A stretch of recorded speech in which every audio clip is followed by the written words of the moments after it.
to minor charges. A civil lawsuit is pending. And Netflix drops The Truth About Jussie Smollett on August 22nd. The documentary revisits the 2019 hate crime case with new interviews and perspectives. Smollett recently settled a civil suit with Chicago, agreeing to donate $50,000 to a local nonprofit. Get BIN News now on demand 24/7 on the iHeartRadio app. Compassion sponsorship means food, healthcare, education, and more for a child in poverty. And there are thousands of kids who've been waiting over a year. End their wait. Sponsor a child with compassion today. Text the word radio to 83393. This is the KBLA Sports Minute with Ray Richardson. Venus Williams, at age 45, became the second oldest woman to win a tour-level singles match. The Compton native defeated Peyton Stearns in straight sets Tuesday, 6-3 and 6-4 in the first round of the D.C. Open in Washington, D.C. It was the first singles win for Venus since the Cincinnati Open in August of 2023. Tuesday's match was also the first time Venus had been on the court since the Miami Open on March 19, 2024. Martina Navratilova holds the record as the oldest woman to win a tour-level singles match. Navratilova was 47 when she won a match at Wimbledon in 2004. Venus showed she still has some game. One of her serves was clocked at 112 miles per hour. Venus, a seven-time Grand Slam champion, was given a wildcard exemption to play in the D.C. Open. She advanced into the second round on Thursday against the number 5 seed in the tournament, Magdalena Frech of Poland. No debates, no speculation, just the info you need. That's your KBLA Sports Minute. I'm Ray Richardson on KBLA Talk 1580. Yeah. At KBLA Talk 1580, a big thank you for your love and support. You don't know how much you mean to me.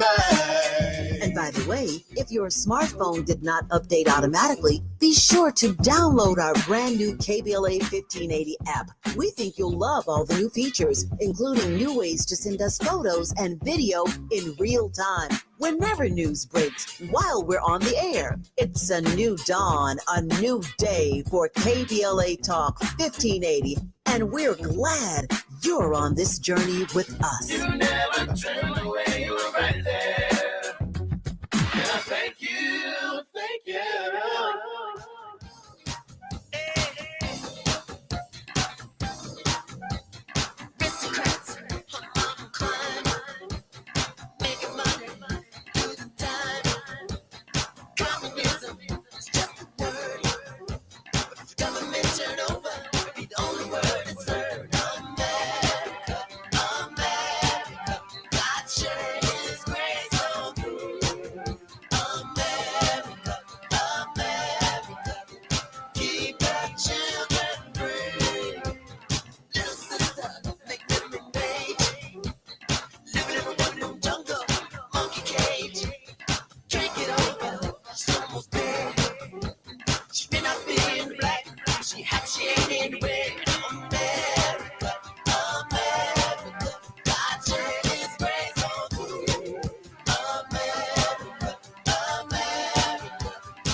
I'm Jesse Jackson Jr. Welcome forward to the Jesse Jackson Jr. Show.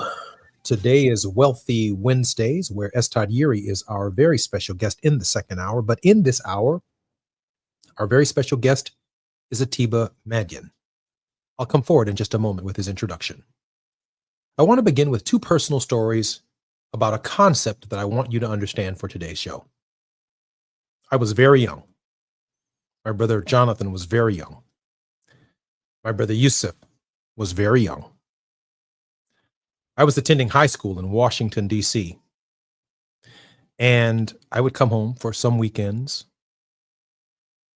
some spring breaks, some periods of time. But at high school in Washington, D.C., I really began to figure out who I was as a person and as an individual. When I came home one Thanksgiving, my brothers and I got into a little skirmish and a little fight, which happens amongst brothers. My mother came back in the room after she heard us fighting, and she knows that she did not tolerate any such fights. She then asked my brother Yusef to tell the truth. How did this begin? Yusef turned to my mother and said, it's Jesse's fault. I said, Mama, Yusef is lying on me. That didn't happen. It isn't my fault. It's his fault. It's Jonathan's fault. So Mama punished me for it. My father came in later and said, Yusef, what happened? He said, in that moment, I thought, Jesse's going back to Washington in a couple of days, but I have to live with Jonathan. So let him go back to Washington, but I have to live with Jonathan. This dude right here is going to beat me up later. It's called deflection. On another occasion, I must admit, my mother called me fella. My father called me fella. Everybody called me fella when I was growing up. I was a bad fella. I can't remember what it was that I did, but I'm sure it was something that was off the charts, off the cuff, whatever. But on this particular occasion, my mother turned to me and my father turned to me, realizing that I had done wrong, and I sought to deflect it by coming up with another story that simply was not true. Deflection is a part of who we are as human beings when we don't want to own our behavior. When we're looking for someone to blame, and with blame, whenever blame is present, there's always shame, there's always guilt that accompanies blame. Shame, blame, and guilt are part of the cycle of life, and so are resentments and regrets.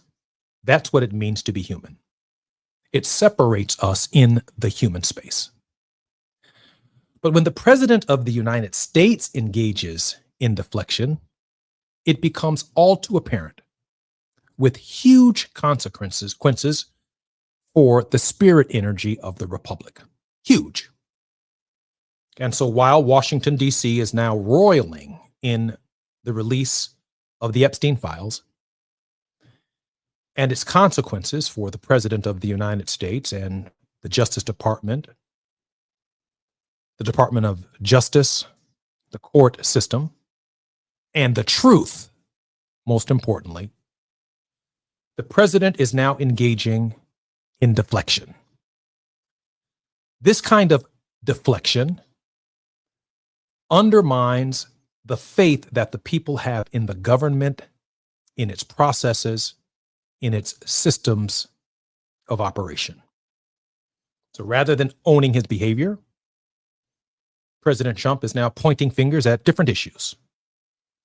They call it presidential triangulation. It's another way of saying wag the dog. That is, if the media is focusing its attention on a particular subject matter of inquiry, like the Epstein files, if I can create a distraction so large, so great, so grand, that the media turns its attention away from the Epstein files to other issues, then I will have accomplished my goal of deflection. The tragic consequences of presidential deflection can, as the movie depicted, can lead to bombings of foreign countries, can lead to wars, can lead to assassinations, can lead to turning the attention of the people away from issues that are at hand. We saw some of it when Prime Minister Netanyahu in Israel, for example, had been convicted and alleged to have committed crimes on the ground, and his overwhelming response in some parts of the Middle East, deflection. Well, presidents of the United States engage in similar deflection. I'm Jesse Jackson Jr. When we come forward, we're going to talk about the AI video posted by President Donald Trump showing the arrest of Barack Obama as a major distraction. I'm Jesse Jackson Jr. on KBLA Talk 1580 when we come forward. While you're stuck in traffic, we can at least bring you up to speed on the news of the day. You're listening to Jesse Jackson Jr. only on KBLA Talk 1580.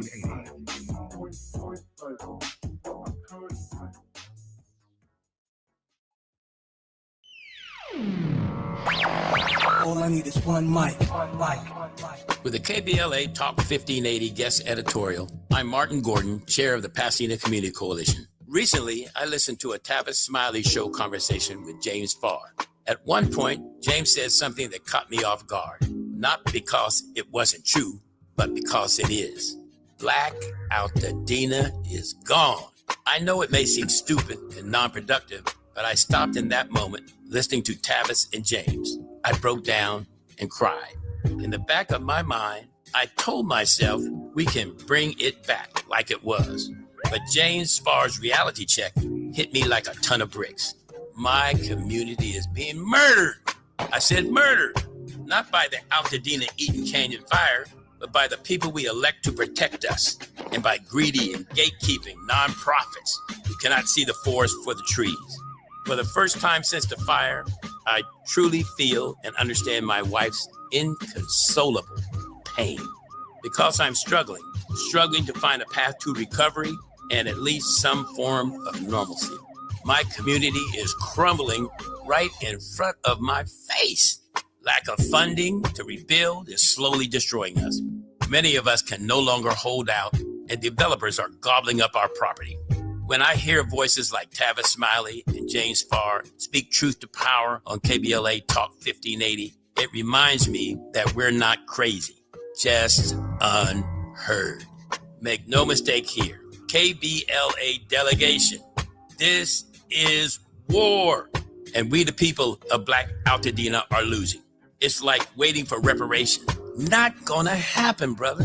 In this new orange man world, no one, no entity is persuaded by right or wrong. There is no consequence for doing the wrong thing and no accolades or support for doing the right thing. Will war-torn Black Altadena survive? Your guess is as good as mine. But what have I got to lose? I'm in my 70s and don't have time to wait. Dr. Martin Luther King Jr. once suggested that riots break out when people have no hope. But there's nothing left to burn down in Altadena. I wish I could say I remain hopeful that my beloved community will rise again like a phoenix from the ashes. I wish I could. With a KBLA Talk 1580 guest editorial, I'm Martin Gordon, chair of the Pasadena Community Coalition. Pasadena Community Coalition at gmail.com. Reach out to me. As always, we welcome your feedback.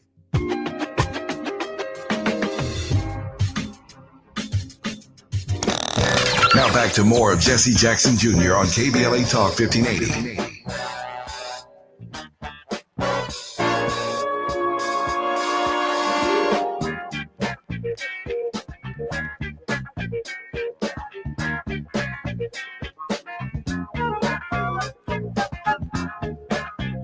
I'm Jesse Jackson Jr. Welcome forward to the Jesse Jackson Jr. Show on KBLA Talk 1580. My very special guest in this hour is Atiba Madyan. Atiba is a former deputy executive director for the National Black Caucus of State Legislators. He is a strategic alliance consultant and president of Party Politics USA, or US. He's worked as a TV political contributor for BNC News, The Heat, In the Know with Mo, The Leslie Marshall Show, iHeartRadio, GovExec, 96.3 WHUR, and the One American News Network. He most recently was a guest host on Rising, an American daily news and opinion web series produced by Washington, D.C. political newspaper, The Hill. In 2020, Atiba released his first novel, Saving Grace, a political thriller. Atiba, welcome forward to the Jesse Jackson Jr. Show. Thanks, Jesse. It's great to be here. Presidential triangulation. I have another very, very small for you. Wagging the dog, presidential triangulation to deflect. I had a cousin one time. I still have a cousin. His name is Rashawn and Lavelle. And Mama had given us a good whooping on this day. Boy, I can remember the dates of whoopings. And after I got whooped and Jonathan got whooped and Yusef got whooped, and boy, she put it on Lavelle. I mean, she put a whooping on him. And after Rashawn saw everyone's whooping, she was just about to turn her attention to him. And LaShawn said, Aunt Jackie, wait just a minute. Wait a minute, Aunt Jackie, wait a minute. And she said, what is it, Rashawn? He said, Mama, Aunt Jackie, I got something in my eye. My eye hurt. Can you look at this thing in my eye? My eye hurt. Mama said, when I get finished whipping you, all of the tears are going to wash that little dust out your eyes. Rashawn was trying to deflect from the issue at hand. Atiba, the president of the United States, is embroiled in a major controversy regarding the Epstein files, and he's turning now to Obama and Hillary Clinton. Your thoughts? Well, before I answer the not so serious question, I'm going to triangulate and ask, was it a switch or was it a belt? Did you guess? It was the belt. I mean, the one with the little holes for the latch on it. On the other hand, what your story brought back some memories of my brother Damani when we were gonna get a beating. He would yell before the belt was in the air, and you would think that he was dying. And that's what I think is what you see happening right now with this president. This president lies, screams, hollers. It reminds me back. It goes back to the hearings, and I can't remember Kavanaugh hearings, when we heard the senator from South Carolina, Senator Lindsey Graham. He looked like he was going to cry. Yeah. At one point when he was defending Kavanaugh. So, you talk about, and you mentioned this as triangulation. I keep looking at this like the story from the Bible, from the story from scripture of Pharaoh and Pharaoh's magicians, sorcerers. And we think about it from magic, but the magic is the distraction. And that's what we see happening today. I've been doing this since 2016 and continue to look at the president as Pharaoh, and that we're living in very scripture, the time of scripture, the time of religion, and all these things that we've been learning about in scripture is all playing out right now. We just have to know how to put it together, how not to look at it so much from a literal meaning, but from a figurative meaning. So these distractions and the magic or what have you that's going on, whenever he says something, I honestly say to myself, think the opposite. And that's what you know. So if he's saying or trying to cast in a thing saying that the former president did something, you might want to start looking and wondering, what did he actually do? I was talking with some friends of mine in the Middle Eastern community, some of my Jewish friends, whom I've always maintained the security of Israel is particularly important to all of us as Americans, but also a homeland for the Palestinians. And there's a triangulation taking place there. There's a triangulation taking place in that the distraction is that we're no longer talking about peace and a two-state solution. We are responding to what happened on October 7th, understandably, one of the great tragedies of the modern 21st century. But at the same time, the deflection is, however tragic that was, there's another tragedy, the loss of innocent life, women, children, humanitarian aid, and hunger and starvation in the Gaza. That's the same thing, isn't it? I think overall, and I agree with you, Jesse, I think overall too, we're not looking at the human aspect of this. And the human aspect of this is that right now, 100 years ago, there were very much many of the same things that were going on, just different conflicts going on all over the world. And America was pulled into World War I.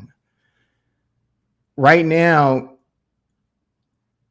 I've heard a lot of people say, oh, this is the beginning of World War III, when I actually think that it's already been going on. And I say that when I look at not just Israel and Palestine, Ethiopia, Eritrea, India, and Pakistan, but we're not paying attention much to Russia and Ukraine. And when you look at what's going on in Russia and where the president talked about, oh, well, this was President Obama's attempt to steal an election, it really keeps getting me back to what was going on in 2016, where a lot of people thought that election was stolen, but there was not as much talk, that went over. There were some people who asked for recounts. With Hillary, she lost states like Pennsylvania, Michigan, Ohio by razor thin margins. But look at what happened in 2020 when the president lost Georgia. And when he made phone calls asking the attorney general to find some votes. 11,800 of them, if I remember correctly. So I think a lot of what we need to see is right there out in plain view. The problem is that we keep getting distracted, so we don't focus enough or long enough. We have a short-term attention span, but everything that we need is right there for us to look at. So the triangulation, we tend to crane our necks to look at the car wreck, and we have to stop looking at the car wreck and keep our eyes on the road. You know, Atiba, you touch upon an interesting point. There was a president who had a sign on his desk that said, "The buck stops here." In other words, that president in that era was saying that I own the behavior of this country. I own the behavior of this government, both domestically and internationally, and I assume the responsibility for everything that is happening right, and I also assume the responsibility for things that aren't going so well. But when we have an administration and or a leader who fails to accept responsibility for healthcare, for the least of these, or for housing, or for education, or for the state of current affairs, who owns no behavior for nothing, I think that the spirit energy of the entire nation is profoundly impacted, whether it's at the presidential level, the mayoral level, the gubernatorial level, or any elected official who simply is unwilling to own the behavior and allow the buck to stop with them, since we, the people, have elected them to represent us. Yeah, and and a lot of it is that we're not thinking so much as we're reacting because everything is coming at us so fast. But I kind of want to go back to something. First off, I enjoy being on your show. I'm on and I look forward to coming on. And in the 2 weeks, in between every 2 weeks, I'm constantly like listening to the show, and I'm putting down my own notes. And one of the things that I thought about is, for one, we don't talk enough about numbers, data. So if we just look at Republican and Democrat presidents over the last 25 years, and I'm gonna even take it back a little bit further to 1980. So if you're looking at the last 45 years, under President Reagan, there were 16 million jobs added. Under President Bush, the first, it was 2.6 million. Under President Bush II, there was a net loss of 20,000 jobs from the time he came in to the time he left. Under President Trump in his first term, minus 2,700,000. That's a combined net of 15,880,000, and that basically Reagan's carrying that. If you go to Democrats, back to Clinton, 22 million jobs, Obama 11.3 million jobs, Biden 16.6 million jobs, which is a combined net of almost 50 million, 49,900,000.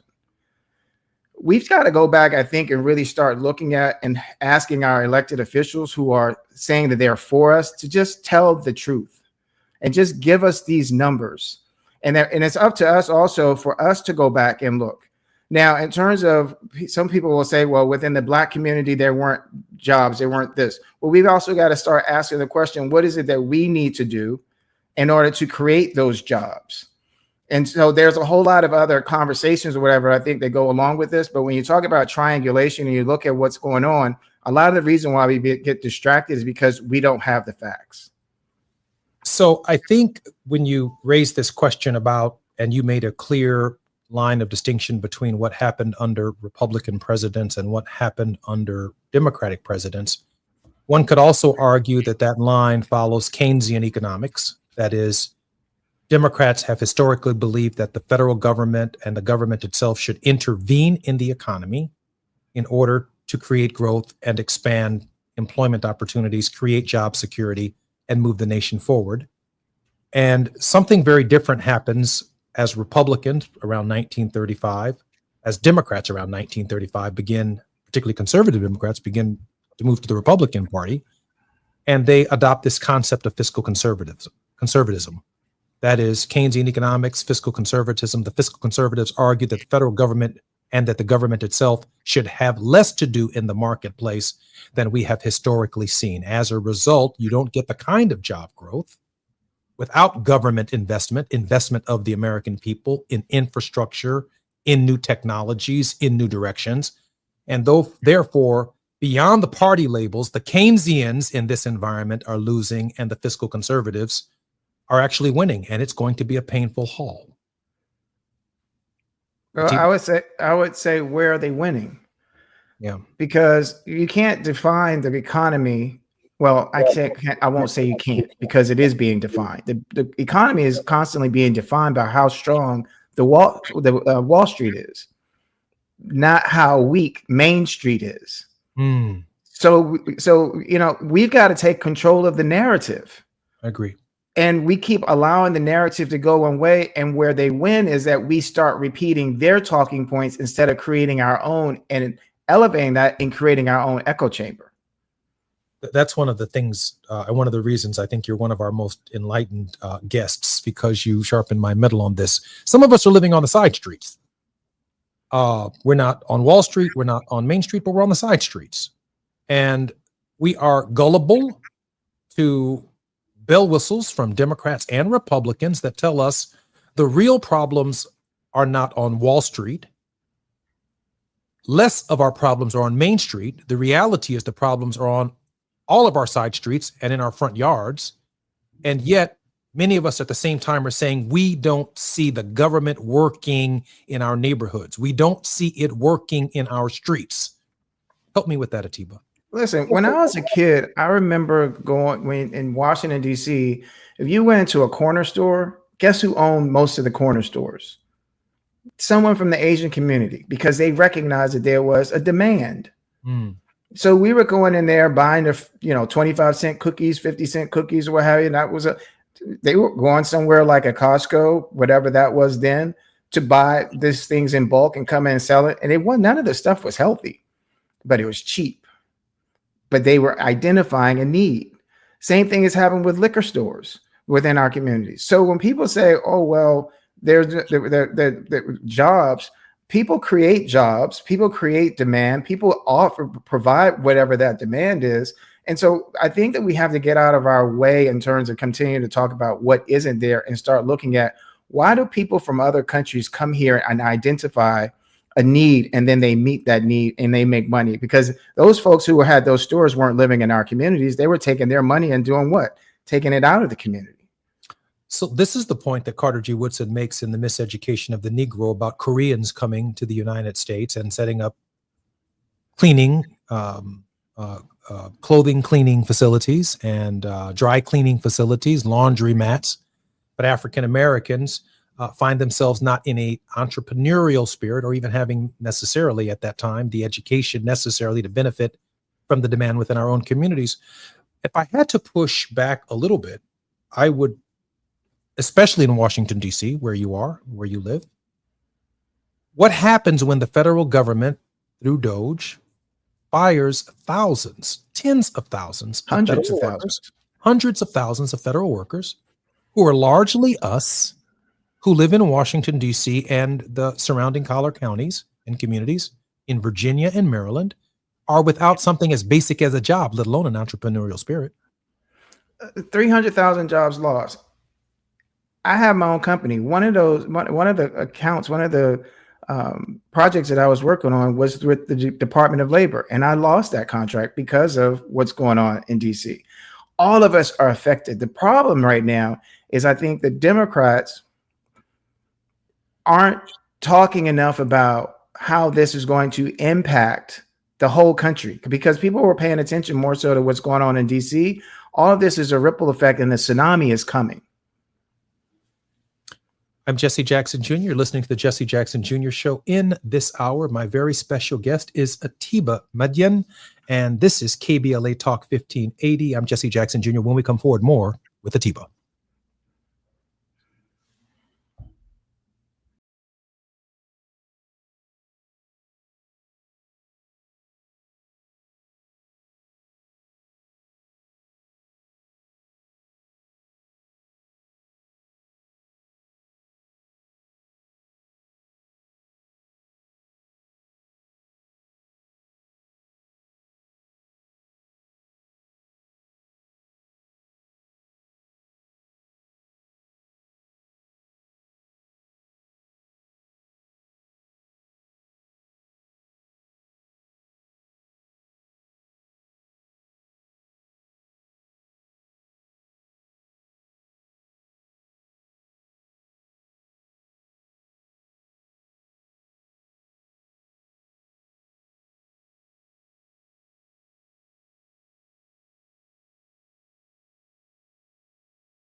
This segment is sponsored by JP Morgan Chase.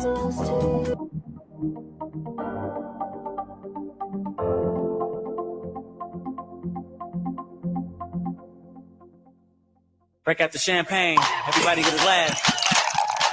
Tavis Smiley is now ranked number 16 nationally and the highest rated talk show hosted by an African American on the 2025 Talkers Heavy 100 list of the most important talk radio hosts in the nation. Last year, Tavis ranked number 33 and the year before, number 45. The Tavis Smiley Show has rapidly expanded its national syndication to now include nearly 50 radio stations across the country and counting. Congratulations, Tavis. Yeah. Follow the leader. KBLA Talk 1580. Follow the leader. If you're not following KBLA Talk 1580 on all of our socials, then you're missing out.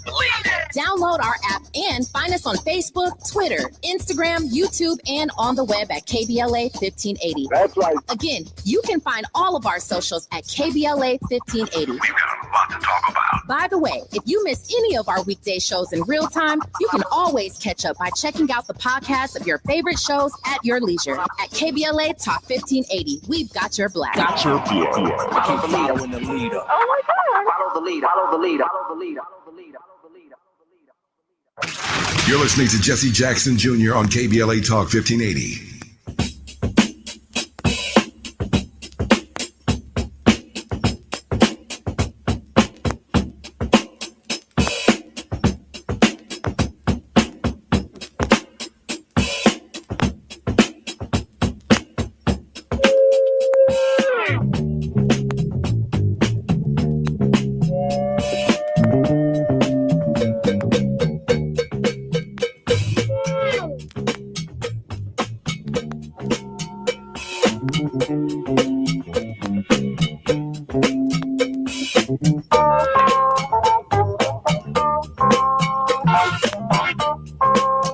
Jesse Jackson Jr., welcome forward to the show. In this hour, our special guest is Atiba Madian.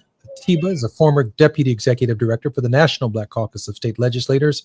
He's a strategic alliance consultant and president of Party Politics US. Atiba, welcome forward to the Jesse Jackson Jr. Show. Hey, Jesse, it's great to be here. Atiba, just before the break, I certainly got the impression that this idea of self-help, which is not new in our history either, that there's this sense, and I've heard it many, many times since Donald Trump's reelection, that there is more we should be doing in our own communities to survive. And I certainly heard you hint at that. Help me here, Atiba. Well, before we came on, Jesse, I was telling you about a book that I'm reading, First Class by Allison Stewart, which is about the high school that I graduated from, Dunbar High School. And Dunbar was always known as putting out the best of the best. And it was the first high school after slavery for African Americans. And there's a story that in the beginning where Allison's telling the story of a woman who said, I have all these children, but I only got this one that we need to be able to go to send to school. There used to be a time when that was the case for the African American family, where because we needed to be working on the farms, we needed to be helping the family, but just send one, because that one then had the responsibility of coming back to help pull up the rest. We live in a very world, and we've lost touch with we. And I go back to President Reagan and his presidency, and I mentioned 16 million jobs. But during that administration, we were moving away from the whole. There was a whole whole family thing. It was when we started seeing less families where one person could work outside their home, and we needed two. So when we started seeing the crack epidemic, and it was breaking apart our families. We saw so many things happen in the 80s that I think that from a civic standpoint, we should go back and look at. But regardless of that, there are things that were going on 100 years ago where there was a certain sense of pride and excellence. And this book is called First Class. And I may upset some people by saying this, but the reality is we're no longer first class. We are accepting mediocrity in so many ways that it's also in our minds and our hearts, and it's affecting our soul. And so that makes it difficult for us to try to get out of the way and get out of the problems that are going on, because instead of looking at ourselves and saying, how can we do something? We want to blame somebody else. And that's the trickle down effect. I'm using the words of Reagan, trickle down. The trickle down is what happens at the top will trickle down to the masses. And the trickle down right now is that we see a crybaby. We see someone who throws these temper tantrums and points the fingers, as you said, in triangulation to everyone else except for themselves. The buck does no longer stops at that Oval Office desk, at that Resolute desk. And so it's not going to change if we keep waiting for someone up top. It's not going to change if we keep waiting for an Obama. It's only going to change when we accept the responsibility and start looking at each other and saying, we can be better. We talked about under Obama, we kept hearing change we can believe in. The change has to come within us. Our condition and our situation will not change first until we change what's in our hearts. And there's so much hate and even self-hate that we've got to really figure out how we pull that apart, how we take that apart, and we start looking at the country, not just my Black community, not just my Hispanic or Latino community, but my American community, my human community, in order to change the condition. And where we really should be looking at is how we changing the human condition from where we are right now. I agree with that. I don't think I've heard it stated better. In fact, trickle-down economics, I argued in the 80s, did not work because our communities were not the beneficiaries of trickle-down economics. But I just think I heard you say something about trickle-up values. And the first person I ever saw with a tongue hanging out their mouth was not Michael Jordan. It was my grandma Tibby with a switch. And I mean, she was coming for you when you did wrong. And she had her tongue hanging out her mouth. In fact, we didn't even know how old Grandma Tibby was. She was our great grandmother. She was my father's mother's mother. Grandma Matilda Burns is buried in Greenville, South Carolina, next to Grandma Helen and Grandpa Charles Henry, and along with my father's biological father, Noah Robinson, right next door to them. And I find it interesting, however, that your point about trickle up values is something where the buck may not stop at the White House, but it certainly stops at my mama's door. To this day, Tavis Smiley once asked me, he said, we were on a commercial break when I was in Los Angeles, and he said, Jesse, what does your mother call you? And I said, Tavis, my mother calls me Munhum. She calls me that every day. And Tavis almost fell out of his seat because my mother controlled the system of values in our household, and that did matter. She didn't care who the president was. There was going to be order. It was going to reflect up. And these values largely reflected her Christian values and her own upbringing and rearing, and also some things that she experienced in her life that she did not want us to experience. And so she beat us for something called the old and the new. I'm going to beat you for something you did 3 weeks ago, and I'm going to beat you for something because I see a pattern that I think you're about to do.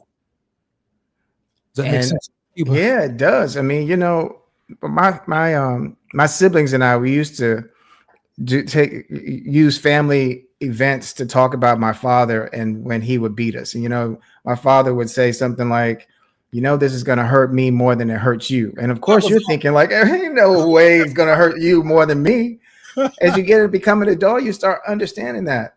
And, whenever I'm hearing you say my bio and my background and having worked at the National Black Caucus of State Legislators, one of the most amazing and beautiful things that to have elected officials tell your parents is you did really well with him. He's so respectful. Yeah. He tells us things that, gets us into meetings, gets us here, but he says it in such a respectful way, but it's still, he's telling us we need to be here. We need to, and that happens in the home. I think also, we think about, for instance, the word woman and man.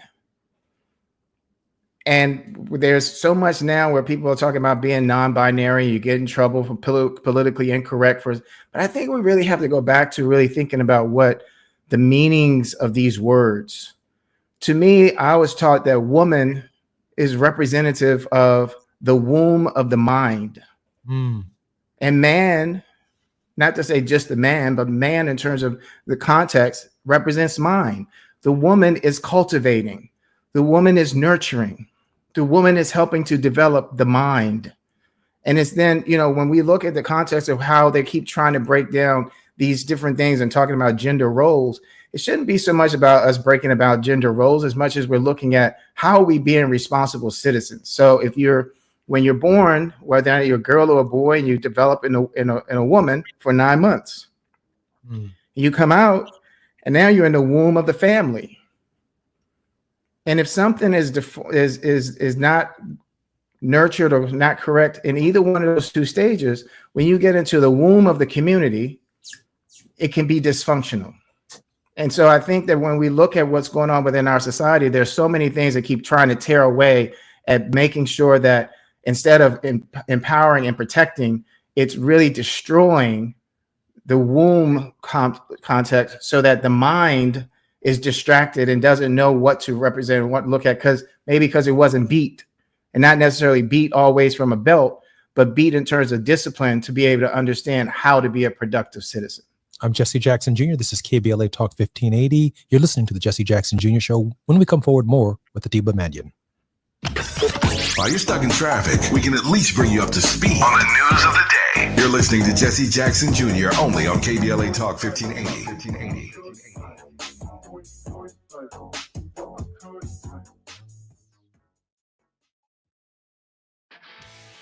This is the story of the one. As a lineman, he does whatever it takes to keep the power on in his community. And he wants a partner like Grainger who does the same. Grainger offers the professional-grade products he needs, from voltage detectors to harnesses to hard hats, plus fast, dependable delivery, so he can rise to every challenge. Call 1-800-GRAINGER, click Grainger.com, or just stop by.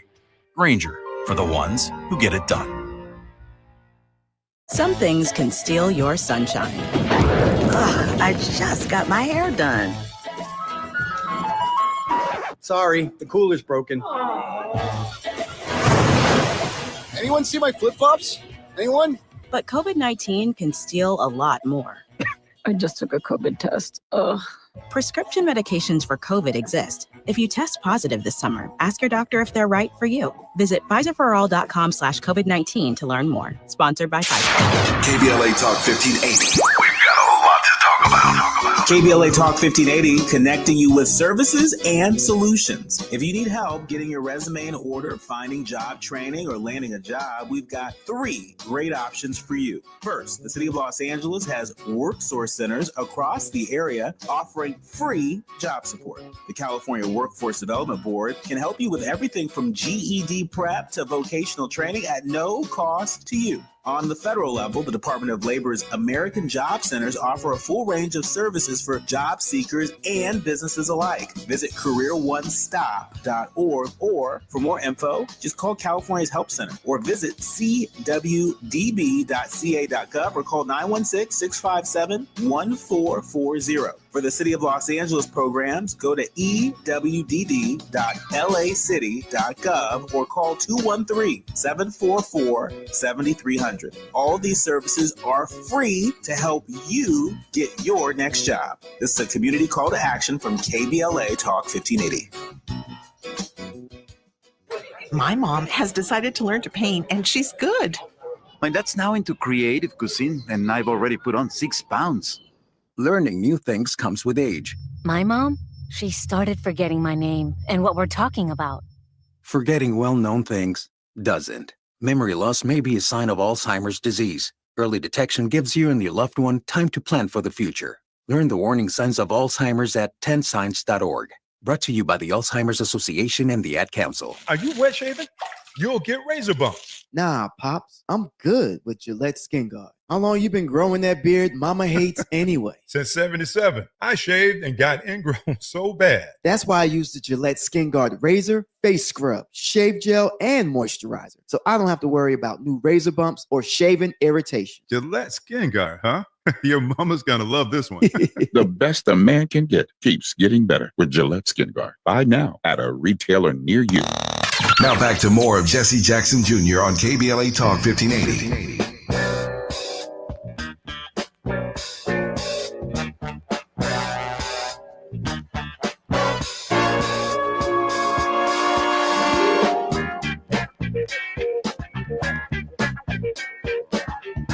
I'm Jesse Jackson Jr. Welcome forward to the Jesse Jackson Jr. Show on KBLA Talk 1580. My very special guest this hour is Atiba Madian.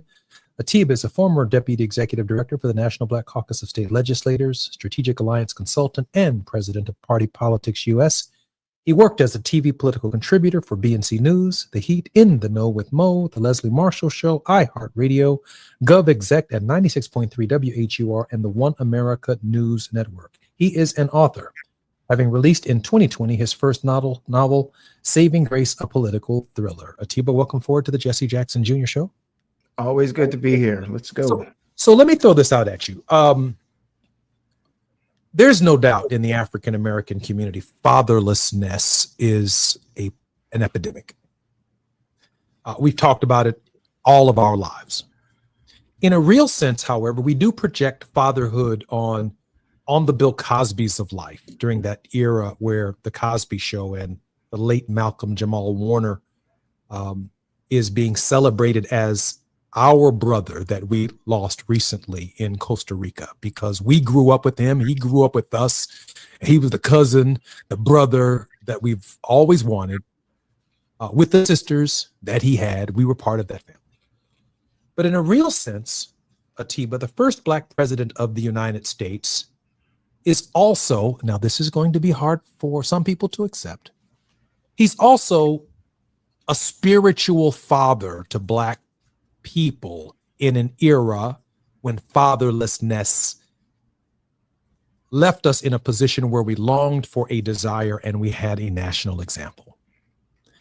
And recently, the president of the United States, Donald Trump, posted an AI video of the arrest of Barack Obama in the White House over nonsense tied to Barack Obama in 2016, the Russian hoax. That really, really goes at the heart, in my opinion, of the expectations of how we see ourselves, and it's kind of an abomination, if you will, on behalf of the Trump administration, in my opinion. Your thoughts? Remember in 2016, we kept hearing chants of lock her up? Yes. They control the narrative. They create an echo chamber. Where's ours? Because that's what he's doing. And I said in the last segment, trickle down. So what he says, these people have issues in their tissues. When you think about slavery and its impact on us, you also have to look at its impact on them. And many of them were always told, if you work hard, if you do this, you too can have what we have. Oh, but wait, you can't have their jobs because they work for free. So then they created that's when they were pitting us against them. It's the same thing right now with immigration. So when we're looking at what is happening in Washington and what's being said and what the media continues to report, the media will report what they hear, what they think is going to get us to watch. And what gets us to watch is the drama. That's why I watched, and that's why many people watch the movie Wag the Dog. So it's the drama, and we are a victim of the drama. We're looking for the car wreck. I mean, you think about, there can be a car wreck on one side of the road and the traffic can be backed up on the other, not because there's an accident on the other, because everybody wants to know what happened. So what we want to do, or can be doing, is we can change the narrative. Okay. I'm wearing a shirt right now that says midterms effing matters. I've been wearing these shirts since 2018 because voting matters. Congressman John Lewis taught me, he put into me the importance of voting. And how many of us do we hear every election cycle, I'm not going to vote because nobody's on the ballot that excites me. I'm not going to vote because it doesn't matter. My vote doesn't count. And that's been the trickle down. That's what people have been telling us.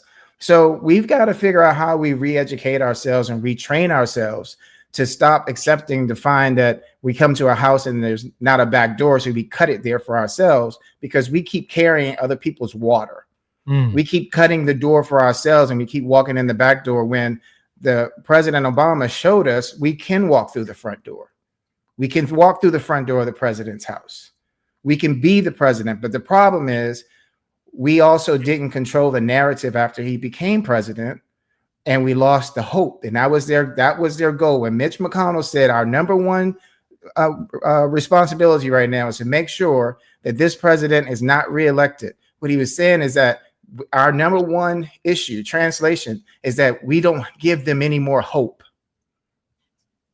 So then it became fear. Well, that's part of what happened, right? But I was, very close to Tavis Smiley and Cornel West and others who were encouraging Barack Obama to speak to the legitimate interests and needs of African Americans as the first Black president. And the president decided, even in his final term with nothing to lose, that he wanted to be this person for everybody. I get it. But Donald Trump is showing us that you can deliver for your base. You can deliver for your base in 6 months. Yeah, the first 6 months of a second term. And we've never seen that from a Democrat before. It's going to be impossible, in my opinion, given our expectations right now, that we can elect somebody in light of this who doesn't offer us the antithesis and promise us a 6 months of progress in our direction that we've seen against us in the last 6 months and likely the next 4 years. I agree with you 100% that we didn't see it. And I applaud and happy that you and Tavis were talking to President Obama about that. But I'm going to go a step further and say it has to be the people that forces the president to say those things. See, that's where this MAGA Tea Party thing, people act as if MAGA is new. MAGA is an outgrowth of the Tea Party. The Tea Party is something else. When we want to keep going back historically, but we, the people, have to create the echo chamber. We, the people, have to stop looking for someone else to do what we can do. And I'm saying this from this standpoint. President Obama won in 2008, and it was a resounding victory. So resounding that John McCain came out early and said, hey, we lost. 2010, people didn't come back and vote for in the midterms. 2012, Obama wins, was a bit closer against Mitt Romney. 2014, he lost more seats. Why? Because people didn't come out and vote in the midterms. So the thing is that we were there and people kept looking for the president to speak to our issues when it was up to us to force him. And I'll say this, Franklin Roosevelt becomes president, group of labor people come in to talk to him, say this and this and this and this. We want you to do this and this. President Roosevelt looks at them and says, hey, I like it, but now go out there and make me do it. What did that mean? Because you got to get the popularity of the people to force him to be able to do that. The president can do but so much. You were in the Congress. You could do but so much. It has to be the will of the people. I think that really is the foundation of what this country and why it has been a beacon of light for the world, because it starts off with 3 words: we the people, not I, we the people. And I think that we've got to figure out how we go back to that and looking at that from an American standpoint. One of the, and I'm going to give you an opportunity for a word of hope. One of the great challenges and the reality of the Obama administration was this. He did challenge from the White House his own friends. He did create an environment where it was difficult to speak with him and share things from the base. That I believe to be true, but I know we'll cover this again in future episodes. Atiba, a word of hope.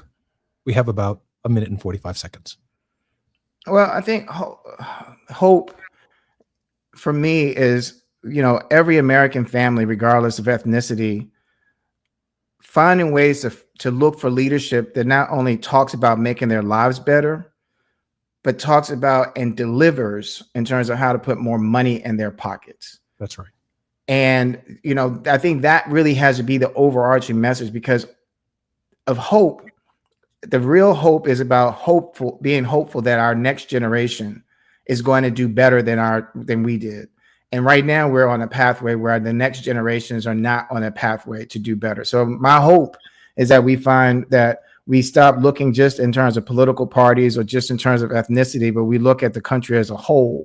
And we start looking at how are we going to build relationships that go outside of our comfort zone and bring more people to a collective table, like the one that Dr. King envisioned, that Dr. King spoke about in his dream, and that we make that dream the reality. And that we recognize that we are the hope that we want. We are the hope that we believe in. We are the hope that we deserve. But we have to find that hope. We have to find that also within us and not just keep looking for someone else to give it to us. My dad said, stop complaining about what you don't have. Start using what you got. Atiba Madian has been our very special guest in this hour. I'm Jesse Jackson Jr. on KBLA Talk 1580. You're listening to the Jesse Jackson Jr. Show. KBLA 1580 Santa Monica. I'm Tammy Eswick with BIN News Now. Black Chicago Mayor Brandon Johnson is cracking down on smoking on trains and buses. We finally get people to get back on our public transportation system, and then they can't have a pleasant ride because someone wants to smoke. It's unconscionable, it's unthinkable, and I've had enough of this. Johnson plans on an anti-smoking public awareness campaign, and he wants to put social workers at CTA stops. A former defense attorney connected to Young Thug's Regal trial is being accused of smuggling contraband into the Fulton County Jail. Nicole Fagan was initially charged in February with gang activity and evidence tampering. Monday, 3 additional counts were added. The 34-year-old's prior charges include trafficking meth and multiple counts of providing inmates with prohibited items. Finally, Drake is teasing music fans with his new album, Iceman. No word on a release date. Get BIN News Now on demand 24/7 on the iHeartRadio app. Compassion sponsorship means food, healthcare, education, and more for a child in poverty. And there are thousands of kids who've been waiting over a year. End their wait. Sponsor a child with compassion today. Text the word radio to 83393.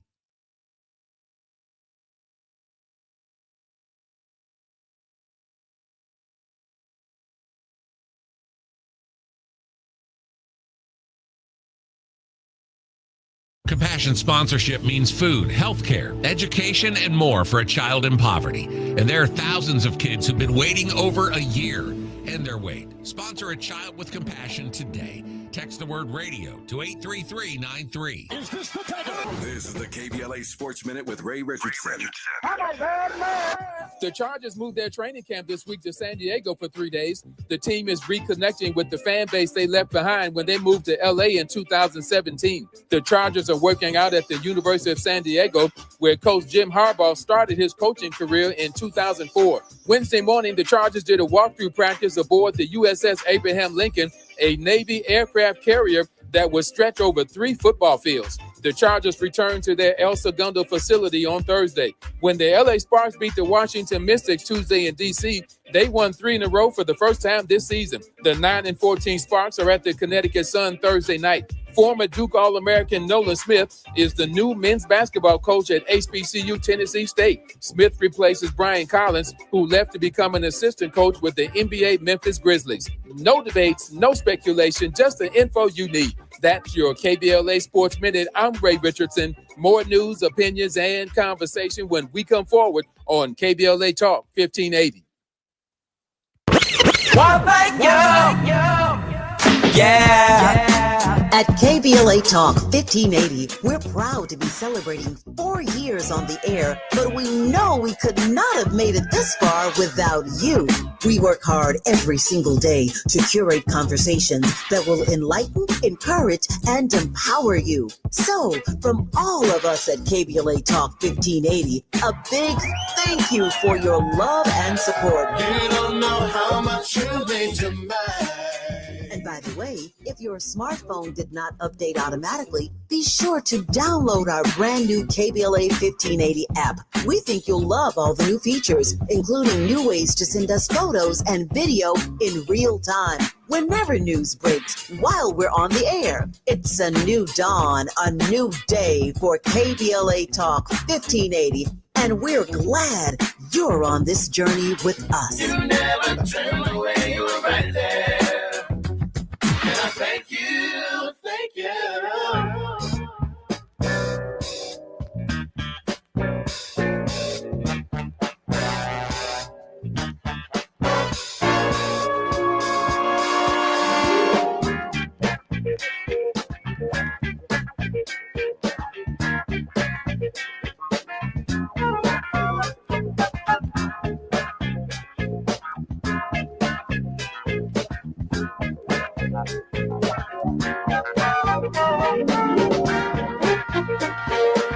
Jesse Jackson Jr. Welcome forward to the Jesse Jackson Jr. Show on KBLA Talk 1580. Atiba Madian has me thinking. And I keep hearing from a lot of people that self-help in the Trump era, by the way, self-help is an African-American economic program where we do more for ourselves with less reliance upon the government, outside forces, outside community. I think Dr. King might argue that there is an interconnectedness to our reality. We like certain gym shoes, but they are made in China. We like certain shirts, but they're made in foreign lands. So much of our textiles are made overseas. So much of our cotton is no longer grown in the United States, but in other parts of the world. Don't nobody want to pick no more cotton. There's an interconnectedness here that some of us like certain kinds of glasses and shades. They usually come from Italy or France. We like the way they fit on our heads, the way they wrap around our eyes. We like the frames. We spend lots of times in stores. And so there is an interconnectedness to even this idea of self-help. And Dr. King argued that we rely every day in so many ways upon every single person on the planet. I want to talk about some of that in this hour with our very special contributor, Dr. S. Todd Yeary, who is the principal of the Yeary Firm, a Maryland-based litigation and government relations firm, and also serves as the senior pastor of the Douglas Memorial Community Church in Baltimore and affiliates. Dr. Yeary is also former chief executive officer of the Rainbow Push Coalition, an international organization founded by my father. Dr. Yeary's social justice work includes having served on national boards from the National Action Network, past action chair of the Maryland State Conference of the NAACP, Churches for Community Development, and just on and on and on. Dr. Yeary, welcome forward to the Jesse Jackson Jr. Show. And good to be with you as always on Wednesday. I'm hanging out at the Progressive National Baptist Convention, and so they are convening and chatting all around us, but always good to be with you to see what we're going to talk about today. Dr. Yeary, I want to address this issue of triangulation and what the president did when he posted Barack Obama being arrested in the White House using an AI video. But before we get to that, let's hang around this idea of self-help for a minute. Atiba Madian's got me thinking. What else can we be doing for ourselves that in this economic environment where it's not just self-reliance, I mean, we're not just living on a plantation, borrowing from the next shotgun house some cornmeal, but so much of this world is interconnected that, yes, I can love my brother next door, but so much of us are a part of so much of everything that's going on in the world. Tariffs are affecting the Black community, whether we want to isolate ourselves into a little corner or not. That's just a fact. Yeah, there's when we consider the context of what self-help means, it's agents, right? Being able to make legitimate decisions that affect your core concerns because you have recognized authentic power, legitimate power. It is this important discussion that says there are always things that we can do, but we also have to put it in a historical context. This notion that we should be somehow more self-reliant, I think defies what we know to be the history of our people. The truth of the matter is that every government aid program that has ever been devised benefited other communities more than it did ours, right? Mm-hmm. And so while it spoke to some of the need, we didn't get the proportional value of the impact. And so even when we think about tax cuts, or if we think about who do these tariffs actually benefit? Those who are actually in production. When we were in production, they stressed us out of production, right? Because the competitive nature of our ability to be actually relevant in the space has always been prominent and prevalent. And so when we start this conversation about agency, let me give you just a contrast because they come up at about the same time. The Emancipation Proclamation goes in January 1, 1863. Before the Emancipation Proclamation took effect, the Homestead Act was actually implemented. And so even while we're trying to get to what was going to be an executive order of 48% a mule, the program for 160 acres for others to benefit was already well underway. And so when we talk about agency, we cannot just say that somehow or other we're looking for the government to do for us as opposed to with us. We got to look at the real history and talk about this wealth gap that exists because the government has leaned in, and this administration is probably case study number one of what happens when self-interest finds government aid in real time. I believe they're going to give the South Africans that are coming to the United States land. I think they're going to give them homes. They're already giving them benefits, and they're not even American citizens. The very complaints that they're making against our brown brothers and sisters, whom they argue have come here illegally, and some have, and some are criminal and very dangerous people, but not the vast majority of them. They're escaping certain kinds of economic conditions, no different than the Europeans escaped when they came to the United States, when they migrated to the United States. You really can't just cross the border. You got to cross an ocean. So there is a process to get here from that perspective. But the reality at least settles with me that when it comes to brown people and people of color coming to the United States, this question of agency remains. I'm Jesse Jackson Jr. You're listening to KBLA Talk 1580, the Jesse Jackson Jr. Show. And in this hour, Dr. S. Todd Eury. It's afternoon drive time with Jesse Jackson Jr. Only on KBLA Talk 1580.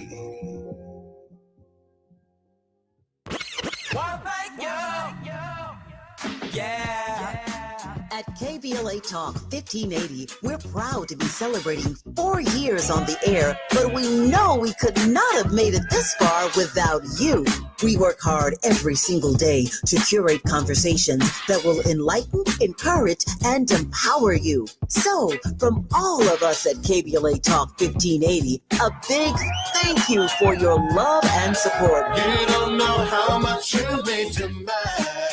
And by the way, if your smartphone did not update automatically, be sure to download our brand new KBLA 1580 app. We think you'll love all the new features, including new ways to send us photos and video in real time. Whenever news breaks, while we're on the air, it's a new dawn, a new day for KBLA Talk 1580. And we're glad you're on this journey with us. You never turned away, you were right there. Thank you, thank you. Whoa, it's you, the Capital One Bank guy. That's what they call me. Mind if I get a selfie? Yeah, sure thing. Save no fees or minimums on your Capital One checking account. Wow, that's a keeper. So, where are you heading? I'm off to spread the good news that Capital One helps people keep more money in their wallet with no overdraft fees. Oh, you're the best Capital One Bank guy. Hey, mind if I get a selfie? Sure. Say, Capital One, what's in your wallet? Terms apply. See CapitalOne.com/bank for details. Capital One NA, member FDIC. Our daughter Jessie loves playing detective. A clue. But since we discovered she has sensitive skin, we've been playing detective too.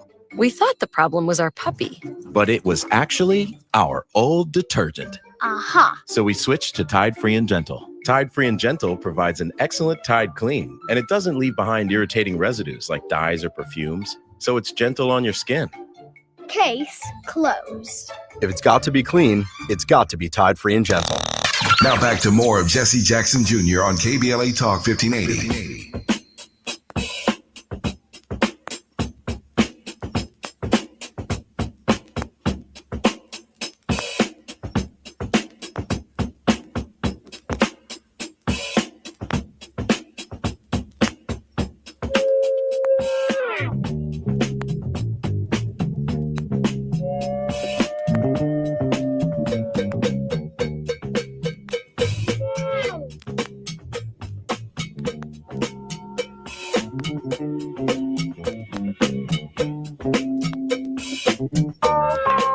Jackson, looking forward to Jesse Jackson on the politics of our faith with Reverend Dr. S. Todd Eury, Esquire. He has 1 foot in the pulpit and 1 foot in the courtroom. He is both a practicing pastor and a practicing lawyer.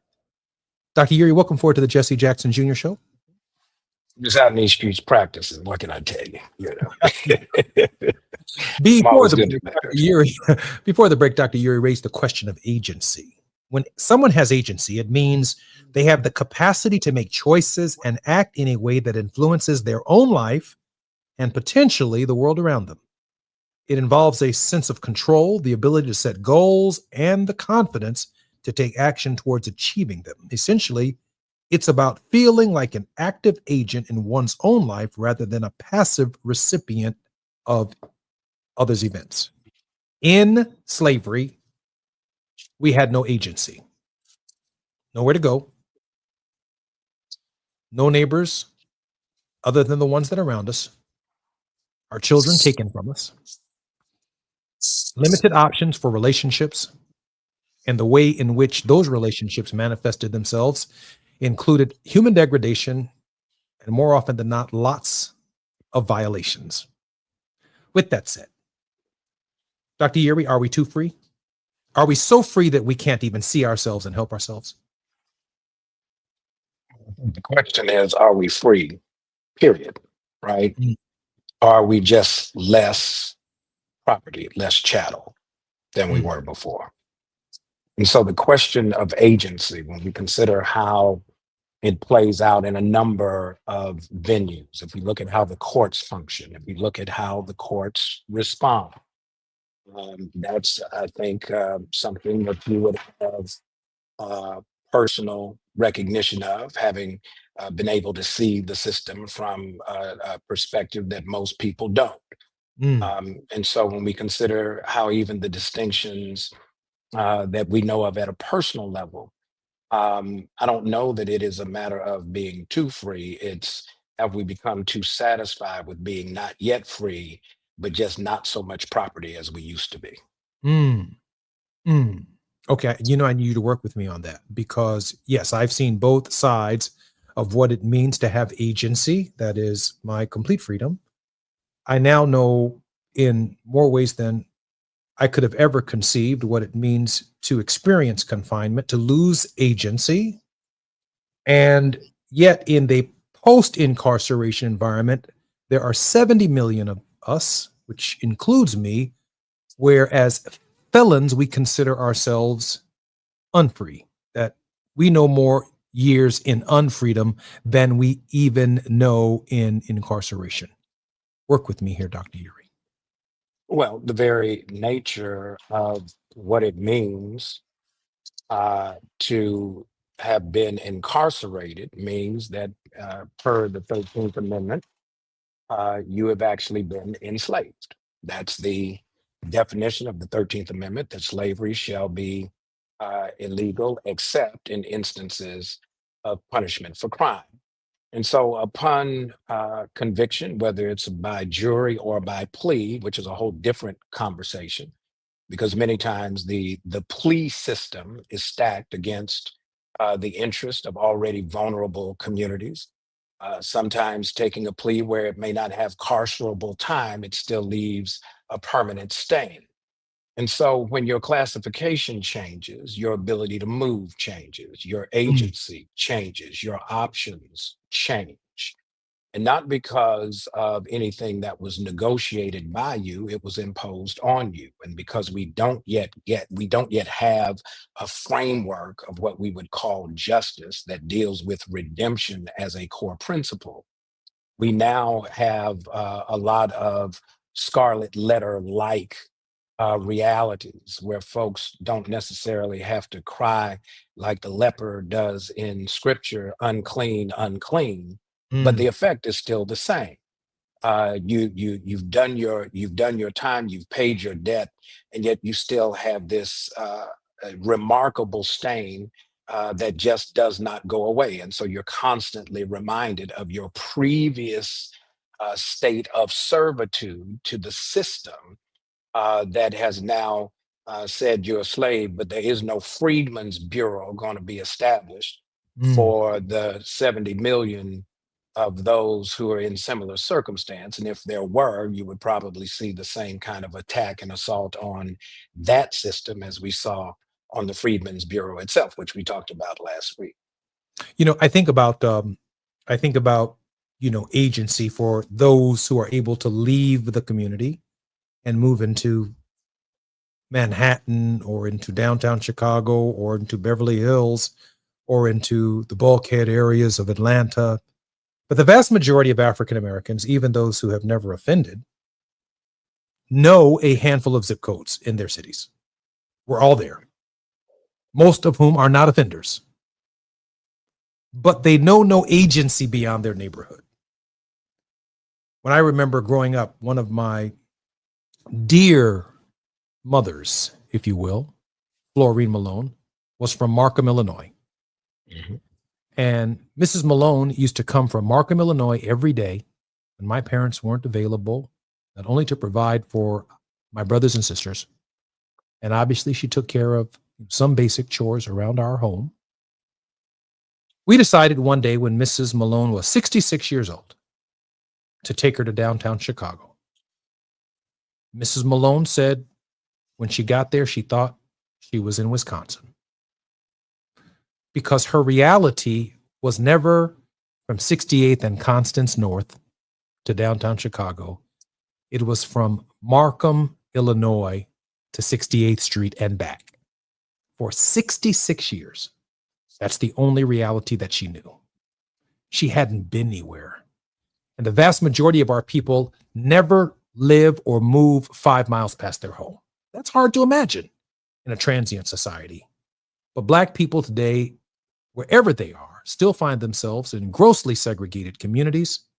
In fact, most congressional districts, consistent with the Voting Rights Act of 1965, these districts are easy to draw by and large because African Americans are essentially concentrated in certain sides of town in every community in the United States. That's a different kind of agency, isn't it? Or lack thereof? Well, the latter, right? Here's the reality. And I think you look at how urban and municipal policy is done, how we make it hard for folks to be able to have freedom of movement beyond certain constraints, how bus routes are intentionally designed to go through some neighborhoods and around others, how the stops are spaced intentionally. When we consider that a carryover from the plantation reality was that you had to make sure that you were in certain places at certain times with permission. And if you were not there, you had to have a pass. You actually had to have a document, kind of like a visa, that said that you were authorized to be in a place where otherwise you should not be. And so we've learned what it's like to have your papers. And even if you had papers, they could just deport you. And many times that deportation would be by way of a transaction where you were physically sold to another plantation owner somewhere else because you had violated immigration policy. And so what we see is variations when we talk about this issue about place and presence and person. These are all realities that are interlinked. And so this notion that somehow or other we are too free, we ain't free yet. If I take off my tie, as you can see, I'm dressed more like lawyer, right? I'm trying to make sure that I represent my mama's sacrifice and investment so that folks might be, more inclined to give deference to the fact that I might actually be an educated Negro. But but if I take this off and I happen, even with it on, if I happen to walk in the wrong neighborhood at the right time, it doesn't matter what's on my resume. It matters whether or not I have a pass to be able to be in a place where society is not giving me sanction to be, and my agency be damned if I just happen to be in the wrong place at the wrong time. That's the reality that we continue to face. And that's the one that we continue to for whatever reason, avoid having substantive conversations in our political discourse. That the notion of a happenstance election of a Black president does not in and of itself resolve and eradicate all of the harms and ongoing issues around race and racial exclusion. It's showing up in this administration's policies in real time. And when the biggest violation of immigration law is not folks who are trying to, quote, invade the country, it's visa overstays from countries like those where Customs and Border Patrol isn't really doing that much checking. And to your point about the South African guest who are about to get not only potentially land, but a pathway that is much different than what anybody else has to go through to citizenship, a shortcut, if you will. And so the arbitrariness that continues to exist around who can be a citizen and who can be a person is still one that plagues us. And we continue to see the lingering effects, the residue of that unresolved issue, not only in our politics, but in our day-to-day lived experience. I also heard something else, Dr. Yuri, from Atiba Madian, where he spoke about our responsibility to regain excellence. I almost want to say in spite of or in light of, but that responsibility becomes immensely personal under any circumstances. And more specifically, he pointed to what I believe to be the economics of the Reagan era. He talked about trickle-down economics, which you and I know the supply-siders did not equal the demand-siders, and that was deeply troubling. We just did not benefit from the Reagan tax cuts in the way they were articulated. But it's hard for me to reconcile that in an era where we too have died, where we too have contributed to the very fabric of what it means to be an American, that when I see Jim Clyburn in committee hearing, I think most recently, arguing that to scrub Medgar Evers' name as a war hero from the website of the military, as if we've made no contribution or the contribution that we made is irrelevant. It suggests an even deeper crisis if regaining excellence in light of or in spite of can also be dismissed. Yeah, there's a lot in that. And sometimes we have to pause and unpack who's controlling the narrative. So when I hear regaining excellence, it not that it was intended, but it sounds like there is an abandonment of a certain standard. That's not what's going on. Yeah, I'm not so sure he was there, but I hear what you're saying in terms of just the structure of the language. Yeah, I mean, so I would need some clarity on regaining excellence. I think in order to regain it, we have to do a better job of telling it. Yeah. Because there are all kinds of excellent stories of success and overcoming in our communities each and every day. But instead, what we get in terms of the format of profit-driven media is that when the news gets told, the first thing you got to do is you got to deal with 10 minutes of trauma. And then you got to feel your way through maybe some weather forecast that may or may not work. Then you got to get your sports in, and then you got to get your commercial time in. But in terms of telling the story, that's a hymn in our church tradition. I love to tell the story.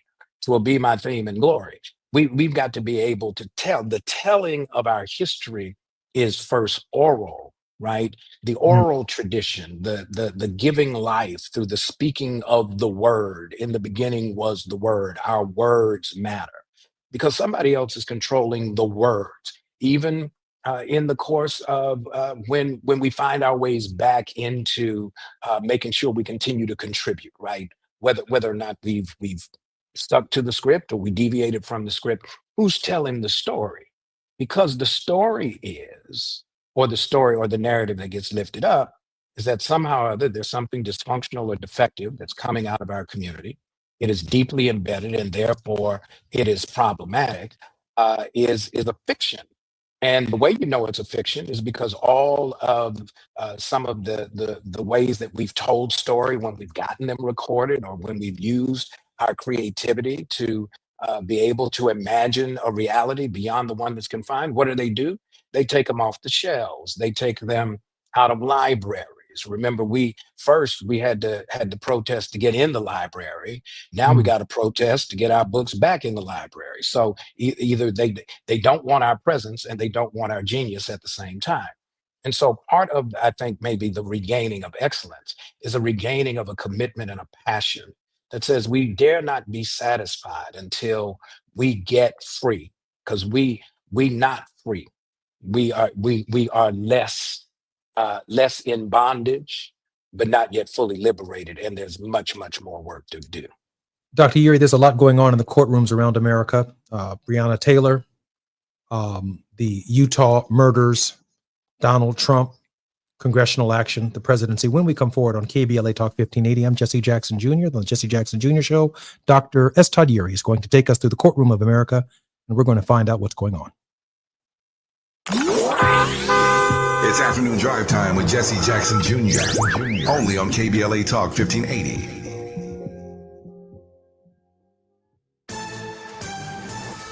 I'm Tammy Eswick with BIN News Now. Former President Barack Obama's office is pushing back on claims by President Donald Trump that Obama manufactured intelligence that Russia interfered in the 2016 election. The former President Barack Obama's spokesperson called the claims outrageous, bizarre, and a weak attempt at a distraction. The White House says the DOJ is now investigating. We will be releasing these documents shortly in the wake of the release that we did last week. I'm very encouraged by the fact that we have whistleblowers coming forward. This was a classic case of driving while black.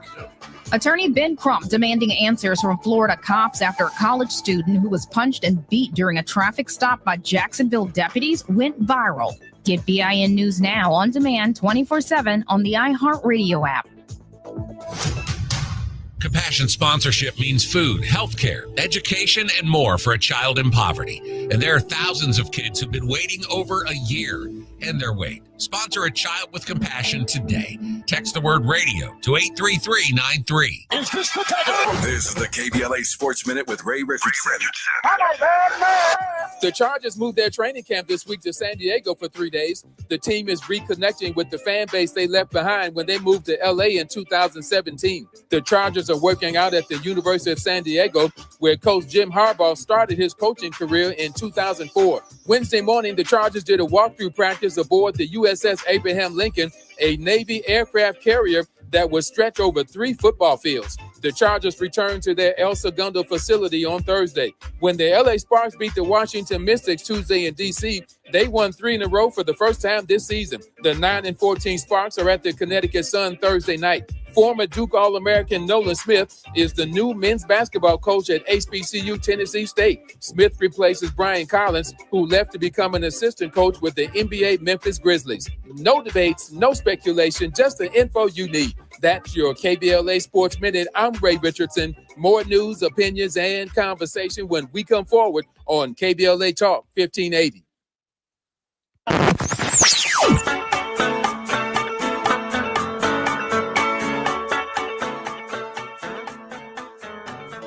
This is KBLA Talk 1580.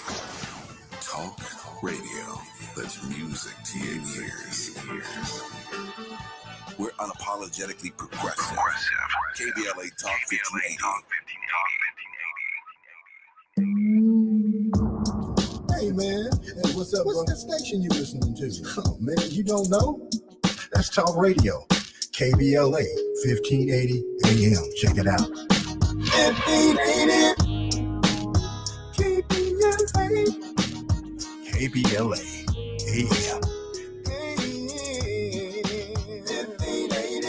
Talk Radio, progressive. At KBLA Talk 1580, we're celebrating our 4th anniversary, and this track right here is the gift one of our devoted listeners presented to us. Where you get some information, get a true education to know. Ooh, yeah. How cool is that? Having a member of our KBLA delegation write us a song. Stop it! Our listeners love us, and there ain't nothing we can do about it. Wouldn't want to. Thanks to Cardell and everybody else for turning on KBLA Talk 1580. We love you right black. KBLA 1580 Talk Radio. It's like me. Ooh, KBLA 1580 Talk Radio. Progressive. KBLA.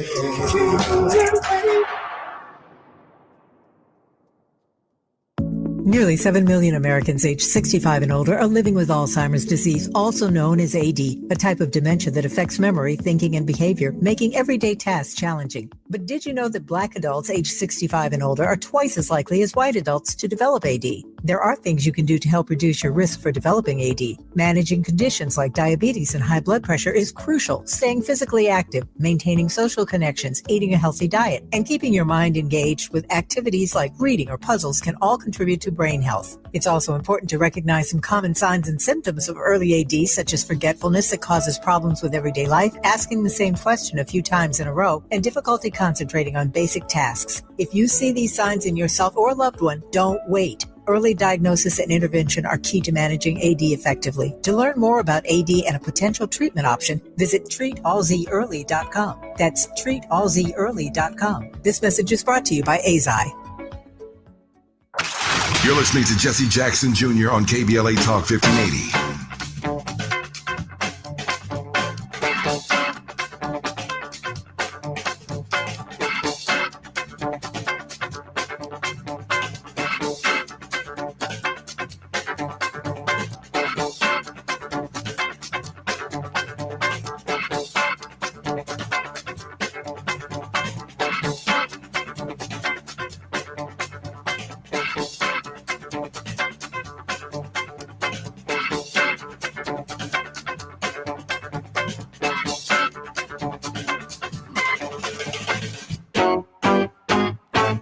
Jesse Jackson Jr. Welcome forward to the Jesse Jackson Jr. Show on KBLA Talk 1580. Our very special guest in this hour has 1 foot in the pulpit and 1 foot in the courtroom. Dr. Uri, what's going on in the courtrooms of our country? Well, drama, right? Every day is another day unto itself, kind of like as the world turns. But what we do know is this week there was a lot of concern leading up to the sentencing of former LMPD officer Brett Hankison, who is the officer who, on the night that the stale search warrant was served on Breonna Taylor's home, was standing outside the apartment and fired blindly through the patio glass door that was covered several times. And certainly it's believed not only was that reckless, though, he was acquitted on state charges. The Department of Justice under the prior administration pursued violations of civil rights claims against former Officer Hankison, and he was convicted. And so the sentencing was supposed to be a while ago. It was delayed.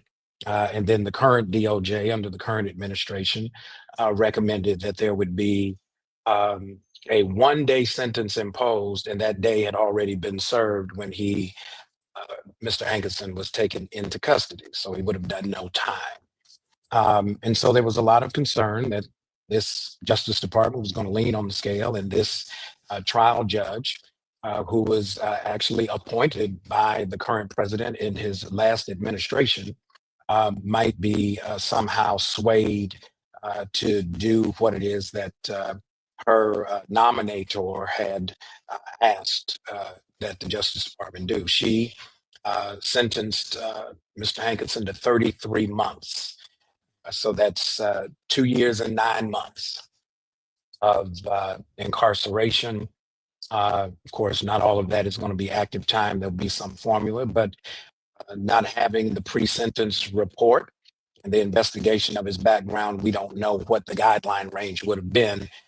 But certainly, I think there's a bit of a sigh of relief that it wasn't 1 day, but at the same time, there's still great concern that 33 months is not nearly enough for what it has cost, not only in the loss and the taking of Breonna Taylor's life, but the incurable pain that her mother, Tamika Palmer, still carries around with her every day.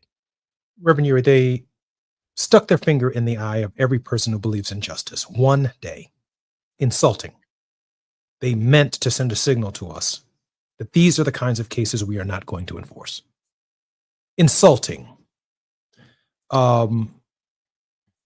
Palmer. While you're there on the insult, remember now, they had already come with, they poked, this is the second poke in the eye. The first poke in the eye was when they went back to the federal court that was going to have oversight on the consent decree and said, we want to withdraw it. And the current administration in Louisville said, we agree, withdraw the consent decree that would be entered as an order that would now say that the reforms necessary at the Louisville Metro Police Department would not be enforced by a federal judge. It would be subject to kind of the goodwill, if you will, of certain people in city government. That's the problem that we have. Anytime there's been a need to have enforcement to be able to protect the rights and interests of people who have been exploited by the government always does what we think the government would never do. And then we find our issues not only profoundly exacerbated, but our dreams sometimes irretrievably shattered. Counselor, the defense represents the defendant in these cases. In this case, the defendant was Hankerson. The prosecution represents the people. The prosecutors asked for a day. The people said what he did is only worthy of a day worth of time. Now, if that isn't placing your thumb on the hands of justice, meaning that the administration specifically instructed the prosecution, which Ms. Palmer said, or certainly suggests, that the prosecution from the very inception of the case was on the side of Hankerson. Let's just be real clear. There is not a long track record of convictions of police officers for violating the constitutional rights of people. Let's just be very, very clear. Just like we saw in Minneapolis with the prosecution of the officer who killed George Floyd, there had only been one conviction of a police officer for violating the constitutional rights of a person in Minnesota ever. And so when Attorney General Keith Ellison took the case, and it was after your father actually flew up in the middle of COVID. We went up to meet with him, to meet with the Attorney General, met Reverend there, met with community, had a conversation, appealed to the Attorney General that he ought to take an active role in making sure that this kind of travesty, not just tragedy, would be ever repeated.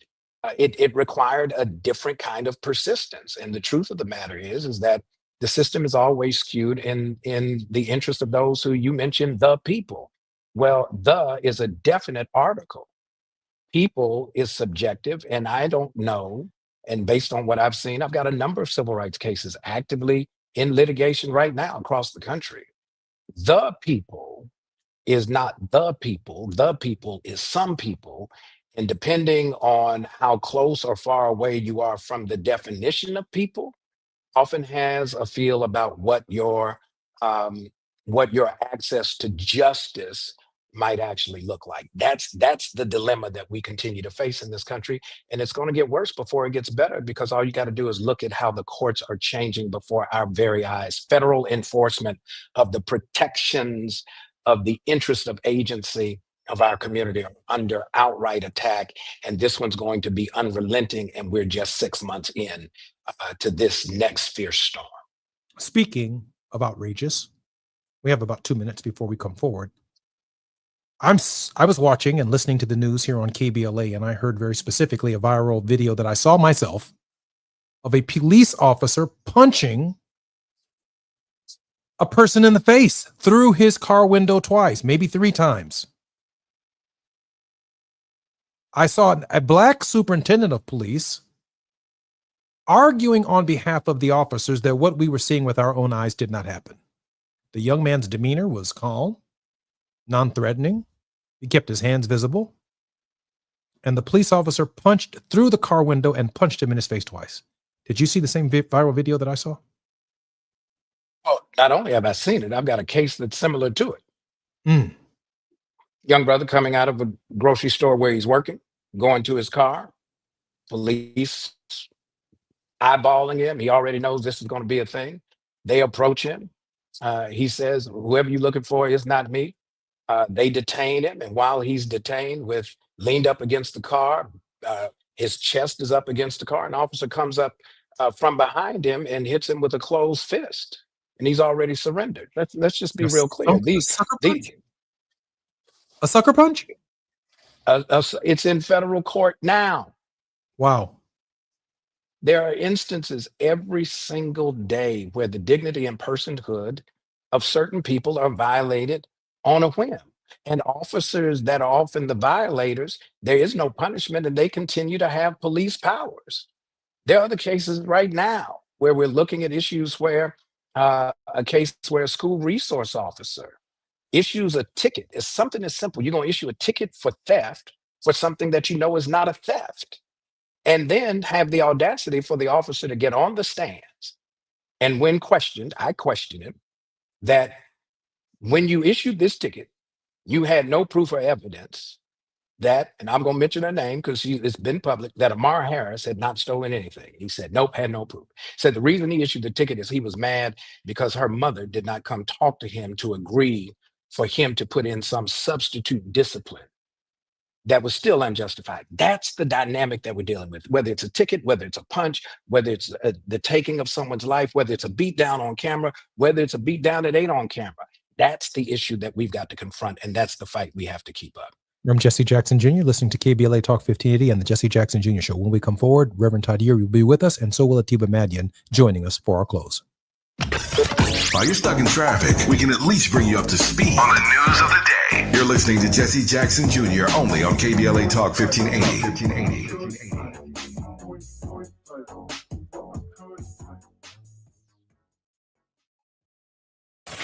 The biggest names, the best conversations. You're riding with Jesse Jackson Jr. on KBLA Talk 1580.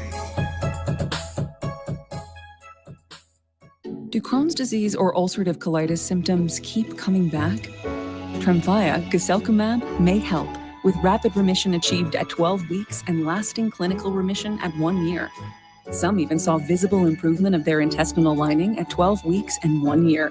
Tremfya is a prescription medicine used to treat adults with moderately to severely active Crohn's disease and adults with moderately to severely active ulcerative colitis. Serious allergic reactions and increased risk of infections and liver problems may occur. Before treatment, your doctor should check you for infections and tuberculosis. Tell your doctor if you have an infection, flu-like symptoms, or if you need a vaccine. Healing is possible with Tremfya. Approximately 3 out of 10 patients were in endoscopic remission at 1 year, based on areas visualized on colonoscopy, which may not represent the deeper bowel layer or entire GI tract. Individual results may vary. Ask your doctor about Tremfya today. Call 1-800-526-7736 to learn more or visit tremfyaradio.com. KBLA Talk 1580. We've got a lot to talk about. KBLA Talk 1580 reminds you, when we fight, we win. The Youth Justice Coalition is challenging America's addiction to incarceration and discrimination. YJC works to dismantle policies leading to mass incarceration, law enforcement violence, and the school-to-prison pipeline. Their approach? Transformative justice, community intervention, free LA high school, legal defense, and system monitoring. YJC promotes safety without relying on prisons. Their goal? Prevent system contact and help people exit the system through direct action, advocacy, and education. Want to get involved or need help? Call 323-235-4243. That's 323-235-4243. Join YJC in creating change. When we fight, we win. KBLA Talk 1580, your voice for justice. This is a community call to action from KBLA Talk 1580. Nationwide is so much more than a great insurance company. They're one of America's largest financial services companies. Like how I'm more than Saquon Barkley, the NFL's reigning leading rusher. I'm also the NFL's leading husher. Shh, hush up back there. Wow, I might have just set the hushing record. Well, almost. For your insurance and financial needs, Nationwide is on your side. Nationwide Investment Services Corporation, member FINRA, Columbus, Ohio. Now back to more of Jesse Jackson Jr. on KBLA Talk 1580.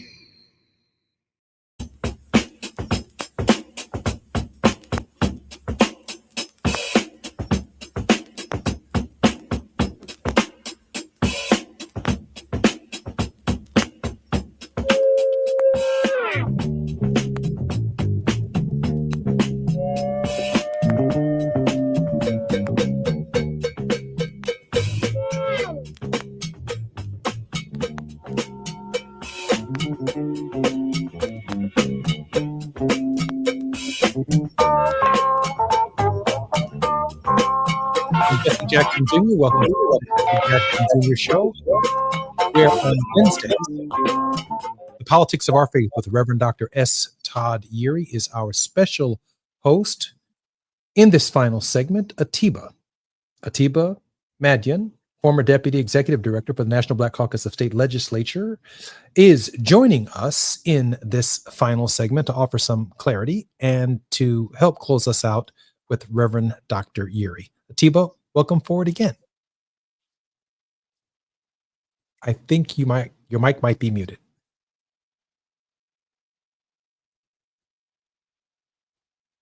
I still can't hear Atiba.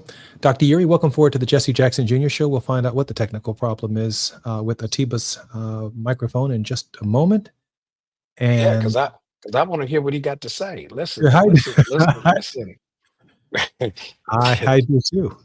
As we wait for Atiba to join us, and I'll get a signal from him momentarily. Atiba, can you hear us? He can hear us, but I think that he is still muted for some reason or another. I can't hear Atiba's microphone. Dr. Yeary, while we wait for Atiba, we were having a conversation about excellence and the scope of excellence in spite of and in light of. This issue was raised by Atiba, and I hope you'll come back just momentarily and share with us in this final segment of our show. Your thoughts, Dr. Yeary. So the commitment to excellence, it's an important one. He raises an important question. The regaining it, is it regaining our awareness, regaining our claiming it, our regaining of pushing it? But I want to emphasize it's the excellence, and the excellence is not something that's missing.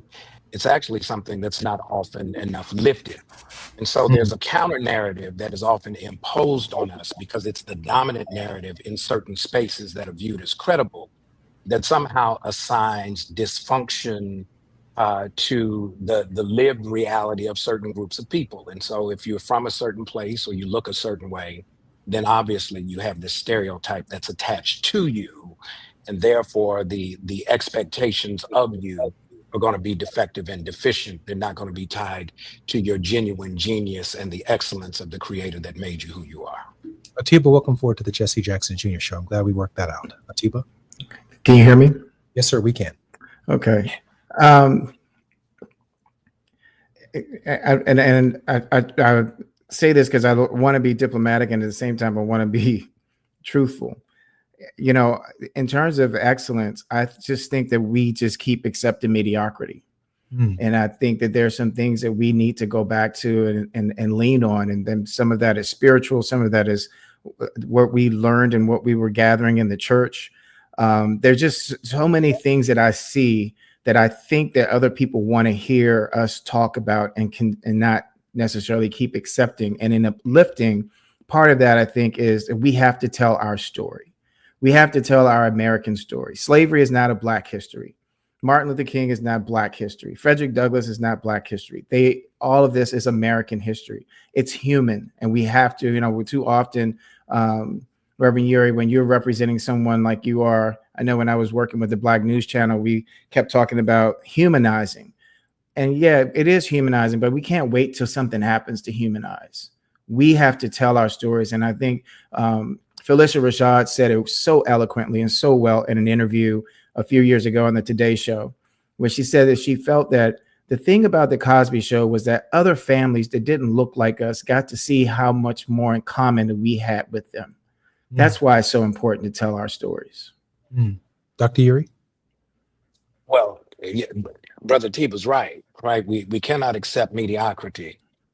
We also have to be very clear about in lifting up that excellence, that's not an appearance necessarily, that's an essence. And I'll give you a couple of contrasts. If we think about the sitcoms, and one that, I grew up on, we grew up on, we love the Cosby Show. We remember a different world. It's a different world from where we come from. It's a different generation's experience and expectation. But then in a prior generation, there was Good Times, right? Good Times tied to Cabrini Green on the north side of Chicago. outside the Montgomery wards. We called it monkey wards back in the day. Headquarters. Ain't we lucky we got them? Good times. That somehow or other we are expected to make economic injustice look like it's acceptable.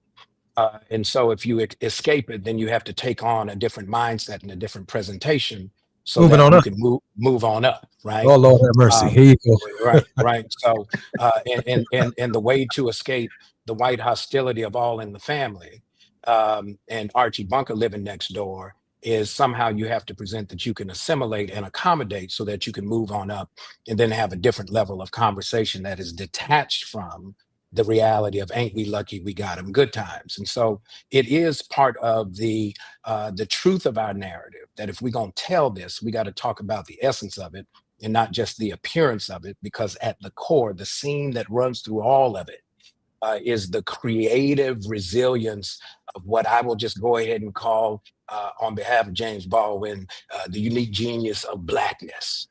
That the essence of being able to overcome oppression and opposition in ways that somehow or other, sometimes it makes it look a little too easy, and so therefore we're made to handle it more. No, that's not it. There's something at our core that allows us to do it, that exemplifies and examines and provides an example to others that they too can rise above it, but they have to be serious about it. Atiba? Yeah, I think Reverend Ure, I feel like you were sticking and moving on that one. That was very, very good how you just did that. It makes me think of Maya Angelou. And she wrote, "You write me down in history with your bitter, twisted lies. You may trod me down in the very dirt, but still I rise." That's what I think that we have to get to. We've got to keep telling our stories so that it lifts us. And in lifting us, we lift everyone else. We consistently have been the ones that have torn down the barriers of inclusion in this country. And so we have to recognize and embrace the fact that, yes, it is a heavy burden that we carry. But why do we carry this burden? Because they came and they took the best of us from Africa, and the worst of them came from England. So, some people don't want to necessarily look at that, but the way you can define it is to say, well, they came here and look at what happened to the country. This country has the best opportunities. It offers the best opportunities, but yet it continues to create barriers of inclusion. Why? Because there are some that recognize when they have to compete on a level playing field, they can't win. They lose their jobs. That's why they excluded us from baseball. They excluded us from sports. My mother and I were just talking about this the other day. She said, just look at how when they excluded us from sports and when they let us in, what happened. Now they try to exclude us from ownership. So, we've got to recognize that. Why are they doing these things? Why did they burn down Rosewood? Why did they burn down Tulsa? Why? Because we were doing so well that they recognized they couldn't compete with us. We have to recognize that there is something in that within us is greatness, and we have to tap into that and make ourselves understand that we are not just great, but that we can be great for everyone else, and that they too can benefit. That's why they have jazz. That's why they have hip hop. That's why we keep creating, and we keep letting other people take our thunder, and we've got to make sure that they see our lightning. I just want to add this. We have about 1 minute and 30 seconds before the end of our show. Martin Luther King Jr. once said, "It may be true that the law cannot make a man love me, but it can keep him from lynching me." And I think that's pretty important. I want to say that in the absence of the law, it's me versus 1 million Americans, or my neighbors, 350 million Americans, asking for forgiveness. That's impractical. I go to the President of the United States under the Founders System, and I ask him to forgive me on behalf of the American people, so I don't have to ask everyone individually. That's the system we live in. That's the pardon process. So the law does matter. And whether my neighbor in Chicago likes me or loves me, or whether my neighbor in Los Angeles or my neighbor in Baltimore, my neighbor in Washington, D.C. likes or loves me, the constraint is the law. You can't lynch me, whether I'm in any of these states. You can't treat me differently under the citizenship rights of the Constitution in any of these states. From my perspective, the law does matter, even in the ethic of how we treat people individually. And I'm not suggesting that either of my hosts are saying that's not true. I'm just simply saying that I'm not giving up on fighting for America. I know Atiba's not. I know Reverend Yeri isn't, in terms of how we see the law. I'm Jesse Jackson Jr., listening to the Jesse Jackson Jr. Show. Until next time, KBLA Talk 1580. When we come forward, it will be tomorrow. KBLA 1580. I'm Tammy Eswick with BIN News Now. Former President Barack Obama